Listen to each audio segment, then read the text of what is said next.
ادفع فيها 340 جنيه ولا لا؟ فتعالوا نفتحها ونشوف في النهايه هي تستاهل ولا لا.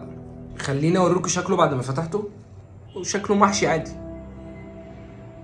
ريحته برضو محشي عادي بس يمكن هو يعني ايه ملفوف بيتقان شويه. خلينا بس ناخد 2 كده في طبق.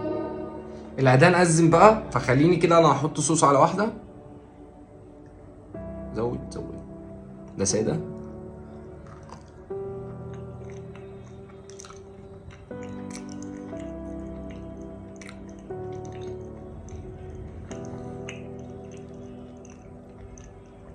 كان ادوب الصوص تاني.